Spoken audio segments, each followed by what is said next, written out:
माण्हू की न अकेला हुजनि, सिंध सॼीअ में मेला हुजनि, माण्हू की न अकेला हुजनि, ओता कनि ते कुर्ब कचहरियूं रहनि उनारा स्यारा स्यारा स्यारा, जीअं सिंध जीए सिंधी सारा जीअनि, सिंधी टोपी ऐं अजरक वारा जीअनि। सॼी सिंध में जेके सकाफ़ती रंग आहिनि उहे निर्वार थी विया आहिनि। अॼु असां ॻोठ मुरीद खान खोसो में मौजूदु आहियूं, जिथे जेके ॻोठाणा आहिनि उन्हनि अवामी आवाज़ जे सिरे हेठि अचो त सिंध जा तारीख़ी माॻ बचायूं हेठि ही हिकिड़ी नंढड़ी तक़रीब रखी आहे। ऐं हिन ॻोठ में जॾहिं पहुता आहियूं उन स्पॉट ते मौजूदु आहियूं त हिकिड़ो ख़ूबसूरत मंज़र हो। हिकिड़ी लाड़ जी जेके असांजूं सुगड़ आहिनि उन्हनि जे हथनि सां जेके तयारु थियल चुनरियूं आहिनि उन्हनि खे ख़ूबसूरती सां जेको आहे हिन खे जेको आहे चौरे खे सजायो वियो आहे। हिन में असांजा नाले वारो शाइर बाग़ी हनीफ़ खोसो, इदरीस नोड़ियो समेत जेको आहे मुख़्तलिफ़ फ़िकर सां जेके तलक रखंदड़ माण्हू आहिनि उहे पहुतल आहिनि। वॾे तइदाद में ॻोठाणा बि पहुतल आहिनि, उन्हनि सां बि ॻाल्हि ॿोल कंदासीं। सुगड़ जेके आहिनि उहे पंहिंजो जेको सुगड़ आहे सिंध जो जेको रंग आहे उहो हिन प्रोग्राम में हिन ॻोठ में अॼु जेको आहे निर्वार कंदा। अवामी आवाज़ मीडिया ग्रुप पारां जेको प्रोग्राम करायो वियो आहे सकाफ़त जे हवाले सां, इहो जेको आहे सो हिकिड़ी रिवायत जेका असांजी आहे, जेको असांजो कल्चर आहे, उन कल्चर ऐं सकाफ़त जा जेके बि असां जेके रंग आहिनि उन्हनि खे जेको आहे निखारण जे लाइ असां जेको हीउ मेड़ाको दोस्तनि करायो आहे अवामी आवाज़ जे मीडिया ग्रुप पारां, इहो हिकिड़ो सुठी रिवायत आहे। असल में जेको शहरनि में त असीं जेको कल्चरल प्रोग्राम करायूं था, रेडियूं करायूं था, पर असां चओ था असांजो मैसेज जेको आहे उन्हनि माण्हुनि ते वञे जेके इन जा हक़ीक़ी जेके इन असांजी तहज़ीबनि ऐं तारीख़नि जा वारिस माण्हू आहिनि। डेल्टा में जॾहिं धूड़ उॾे थी तॾहिं दरियाओ करे थो, मरखां पड ते रुञ रड़े थी, रूपा माड़ी रोज़ करे थी, ऐं दोदनि खे हू दां ॾिए थी, कारा कलर खाइनि पिया तहज़ीबी शहकारनि खे, विरसनि खे ॾिस वक़्तु ॾंगे पियो, तारीख़ी ओञाण भुरनि पिया। विरसनि खे ॾिस वक़्तु ॾंगे पियो, तारीख़ी ओञाण भुरनि पिया, सिंधू किनारे सारा माण्हू जीवन जो जीदान घुरनि पिया, समुंड कंदीअ ते सारो जीवन ऋण जा रोला गभे ॻोला, माण्हुनि ला मानी मुश्किल कीन तिन्ही जा ॿार पढ़नि था। काइनातूं जग जहान पोइ ठहिया हूंदा, कुन फ़यकून खां पोइ तख़लीक़ आगाज़ मुंहिंजी सिंध आहे।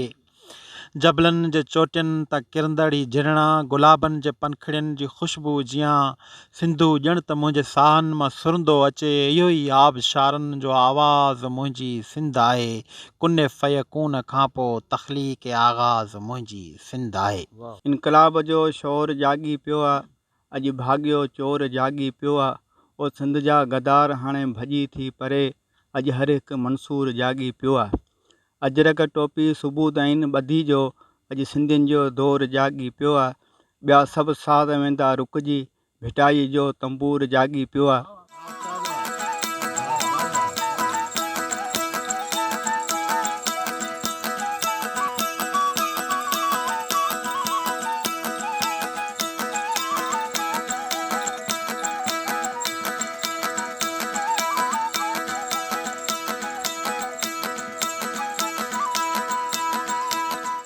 अवामी आवाज़ मीडिया ग्रुप जे तरफ़ां सिंध जा सकाफ़ती ॾियारो मल्हाइण जे प्रोग्राम में ही जेको आहे सो फंक्शन कयो वियो आहे, जंहिंखे असां हिते ही उताक खे सिंगारियो आहे ॾिसण वटां आहे।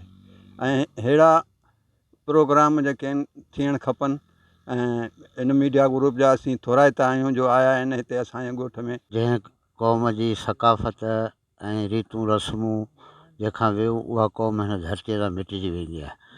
असांजी चवनि था त 5000 साल पुराणी सकाफ़त आहे, पर मूं के ॾाहे माण्हूअ खां ॿुधो त 8000 साल जी पुराणी इहा अजरक आहे। ऐं उन ते तहक़ीक़ बि कई वई आहे। उन वक़्तु उन हिकिड़े राजा जो नालो ॿुधायो, जंहिं ॿुधायो त उहो एॾो शौक़ीन हूंदो जो आॾाणनि ते चादरूं ठाहींदा हुआ त उन डेली उनखे नई चादर खपंदी हुई, त वरी उनखे पसंदि न ईंदी, वरी ॿिए ॾींहुं चवंदो मूंखे ॿी ठाहे ॾियो। अहिड़े क़िस्म जो सिलसिलो हलंदो रहियो।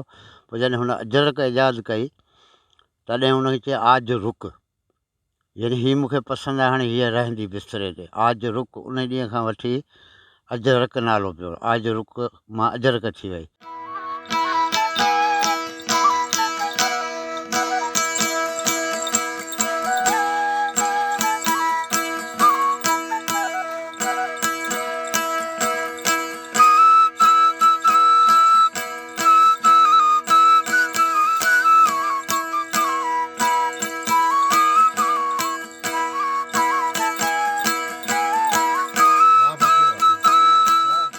हक़ीक़त में जेकॾहिं असां पंहिंजी सकाफ़त खे उजागर करिणो आहे, जेको कमु करिणो आहे, त बंदि हाल आहिनि या बंदि जेके जॻहियूं आहिनि उन्हनि खां हटी करे जेकॾहिं असां ॿाहिरिनि जे ख़ासि जॻहियुनि ते वञी जिथे सिंध जी सकाफ़त आहे, जिथे रिली आहे, जिथे विहाणा आहिनि या कुझु अहिड़े क़िस्म जी जेके शयूं आहिनि हक़ीक़ी माना में जेके सकाफ़त रखनि, त उते जेकॾहिं वञी असां उन्हनि शयुनि खे कयूं था त ॾाढो मज़ो अचे थो ऐं उन सिंध जी सकाफ़त उजागर थिए थी। अॼु जेको हिन ॻोठाणे माहौल में सच पुछो त एॾो दिलि ख़ुशि थी आहे हिन माहौल खे ॾिसी करे ऐं हिते जेके माण्हुनि जी मोहबत सकाफ़त सां मोहबत जेका आहे। मारी नथी मारी पंहिंजो अला वेठे आहे थोरनि घणे ॾींहंनि में उहो माण्हू वञण मरियो जैसी कुर्ब करियो जॾहिं जहिड़ा हुजूं जहान में। मुरीद खोसो में जेका अॼु सकाफ़ती तकरीब हुई जेका अॼु फजर महल ताईं जारी रही, उनमें जेके वेठल हुआ सुगड़, जंहिंमें बाग़ी शाइर हनीफ़ खोसो, ज़ुल्फ़कार लुंड, इदरीस नोलियो समेत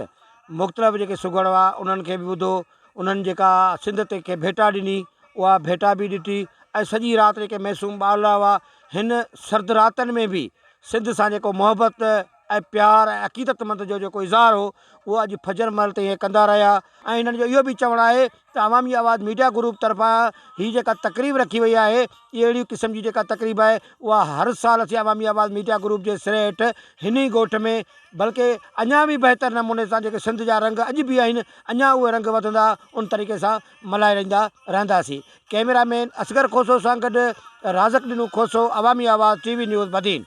साण बिस्मिल्लाह बरकत बाग ऐं बोस्तान सिंध अंब आम आम ॿिया अंबार में अरज़ान सिंध छा गणे ॻाए सघे अल्लाह जा एहसान सिंध दौर कई दरिया कन पर मौत भर बहिरान। विज़िट कयो अवामी आवाज़ मीडिया ग्रुप जी वेबसाइट awamiawaz.pk